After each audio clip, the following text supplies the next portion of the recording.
Hey everybody, this is Cholera, and I'm joined here with a Moletrap. We're going to be casting the entire series of KTF Magicians versus STX Soul. This was played a little bit over a week ago on January 5th, 2009, but since we have not been commentating, well, for a little bit, I've been busy with the commentator idol, we're going to revisit this series, and this has a really great lineup. First game here, we've got July Zerg, the godfather of Zerg, on the left here, versus Tempest, who I am going to say for the last time is Flash with glasses on, because he kind of looks like Flash. Just look at him, skinny, and he's got glasses, and he plays damn well, which I think Flash probably would if he was playing Protoss. But we got a really good lineup here. What are you thinking about for this game here in Moletrap? I think July is going to make an offer he can't refuse.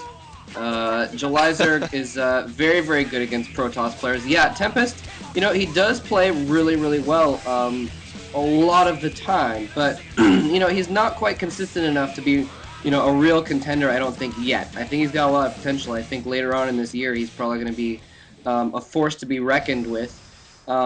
Excuse me. But at the moment, he's still not quite up there with the top ranks or what have you. So, I don't know. It's a tough call because July Zerg is also a little inconsistent. You know, he'll go and win the OSL one day, and then the next day he'll, you know, I don't know, I think he got eliminated from some Star League in the prelims or something like that. But I guess, you know, everyone does that these days, so that's not too big of a deal. We got Tempest in the bottom right corner, by the way. Yellow Protoss, and the teal Zerg player is July Zerg. For those of you that didn't realize that... Well, I was going to say that didn't realize that Zerg in your name usually means that you're Zerg, except we have a player in the world called Toss Girl who is not Protoss, she's Terran, so who knows. And there's also a Terran player named Ser, so who knows. Anyway, I'm favoring July Zerg. Yeah, I'm favoring July Zerg a little bit, but it could go either way. This is an interesting map, and a lot of things can happen on it. Yeah, what probably happens is Protoss players get good and they decide to go to Terran. Oh! Zing! I don't even know against who, but anyway, because both those players are pretty bad. But anyway, here we're seeing probably Forge Fast Expand here from Tempest. Tempest, of course, of recent notoriety for having the one and only man-goon ever seen in anyone's hands but Reaches. The one man-goon that killed 33 Marines and SCVs, of course, of Lights, in their epic first game of the MST group they played against each other, so you should check that out. Meanwhile, July Zerg looks like he's gone for a overpull there, I believe. We do see the Overlord coming south from his base, so that is an overpull. And pretty standard opening here, of course. This is Neo Harmony, very big macro map that lends to a lot of very long games. But July could, you know, really dictate the pace. He can go for a long game, he can go for a short game. Certainly he's done for, a little bit of everything, and he is, you know, just like Savior, he is best against Protoss. He's 68% against Protoss. I was just doing a Savior game, and I was noting that Savior, even after all his time, was 66%, but it looks like July is actually higher than him. So obviously Tempest has a lot to deal with here. Yeah, and July Zerg, of course, you know, having owned several Protosses on his way to his OSL championship recently, so, you know, that's, he's kind of practiced on it these days, is I guess my point here. Yeah, this, by the way, the map, some of you might have also heard it referred to as a fresh wind and a bright moon. Harmony is a little bit easier to say. But it is a pretty big macro map. There's a lot of random bases around the map. There's a lot of very interesting ins and outs and turns, and so I wouldn't be surprised if we eventually see July Zerg, you know, using those to try and do some flanks or what have you. And actually, July Zerg getting a Zergling in here before the cannon warps in. Yeah, he canceled the cannon because it was blocking his Nexus. Yeah. And then rebuilt it in a better location.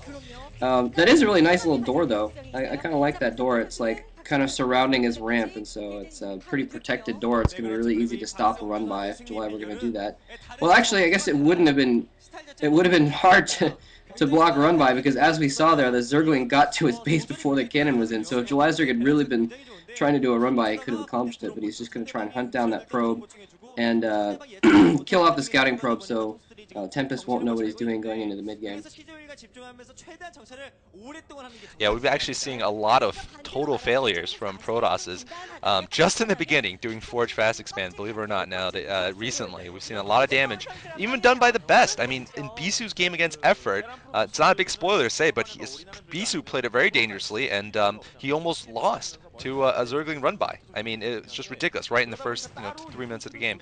And of course, there's epic failures like Su or Creation Toss. You should check out that game. First game against Magma for some epic failure of the Fast Expand. Because it's just nothing more you can describe when you lose doing something totally standard against something that's totally standard also in like the first 3 minutes. But anyway, here we're seeing Jelizerg, I think, picking off that probe, and he is going to go for a fast layer here after 3 hatches. So I'm given the fact that he's expanded twice, most likely he's going to be going for that 5 hatch build that we've been seeing and a lot recently, and Zergs have been loving it. 5 hatch into Spire, and then followed by Lurkers or Hydras, given what the Protoss does. And another probe going to go north here. He's probably going to get into the natural expansion and spot what's going on. Yeah, it looks like he is going to spot this lair, and that I don't know if Jelizerg was counting on that. It's actually going to go over and probably scout the third base as well. So that's really interesting to see. Excuse me. Yeah, we're probably going to see, as you said, Flash. kind of the standard. Flash. Yes, they're in the same room at the same time. They can't be the same person. Sorry. Oh, nicely done. Jelizerg actually picking off that probe before it can get into the base and see that third base. So, and there's the Spire indeed. So we're going to see exactly that. He's basically going to get out some Scourge to try and control the air, and then probably do a tech switch to Hydralisks underneath that, and just go kind of mass units basically. Just kind of go for a macro game. And, it's a really good build against this Fast Expand Forge build that Protoss usually do, because the Protoss is locked in his base for the first, 7 or 8 minutes of the game while they're teching up and getting their economy going. So it's really easy to go and take a few bases and tech up yourself when you're the Zerg player. Yeah, I mean, it is a good map for that, for a long game, certainly. Long distances between the bases, and there's 2 entrances to the Protoss base, so I think this favors Zerg overall, this map.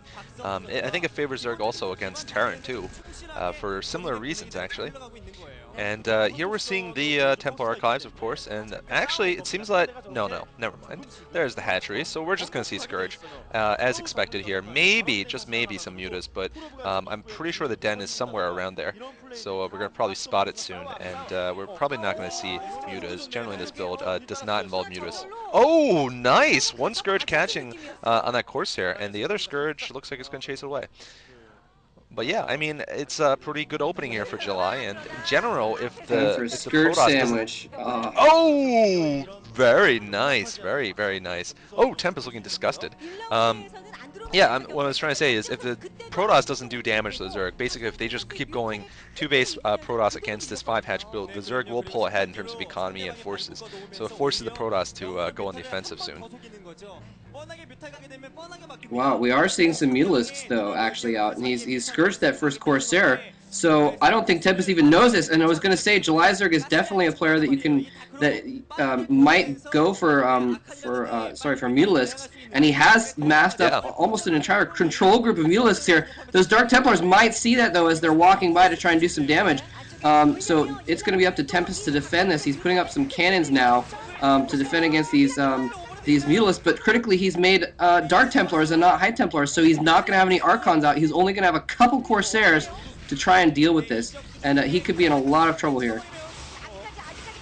Yeah, but one DT has snuck into July's base, so July's going to have to worry about his drones too. But yeah, I'm very surprised here. Oh, looks like the drone's doing some battle there with the DT goes down, and July's all in Tempest's base. So I was wrong, and Tempest definitely expected the same thing I expected, which is that July wouldn't be building any Mutalisks, and a little bit of a facepalm there from I believe that was a coach of KTF. And now we're seeing Jelizerg in the back of Tempest's base, just destroying probes. I mean, there's nothing mining right now for Tempest, and he did go for the DTs, like you said. So really, just very, very good decision making by July, playing the metagame very well. And looks like Tempest trying to get most likely air attack there. And wow, that's Corsair goes down without doing anything. It looks like a big fat Archon's going to start chasing around here, but July's done massive damage to the economy, and he's going to be able to follow up with some Hydralisks, and that combination will probably be deadly to Tempest, because Tempest has a very low economy, and he's had to make all of his High Templar into Archons. Wow, look at this micro of Jolizer. I don't think he's been touched by an Archon once with those Mutalisks. He's just been dodging in and out, picking off probes. He's probably picked off at least a dozen probes, probably more at this point. Look, he's barely mining in his main, and his natural expansion barely has any probes. And so, wow, Jolizer just, yeah, look at this. His main isn't even mining at all. And Jolizer's still just going to town, and the thing is, this is a lot like Zerg versus Terran, where if you can keep them off guard with the Mutalisks long enough, and if you have the multitasking godliness of Jolizerg, you can do exactly what we're seeing now and mass up other forces at the same time. So as soon as he feels like he's done with his Mutalisk harass, he's just going to come in with a ton of ground units as well, and basically just overrun Tempest.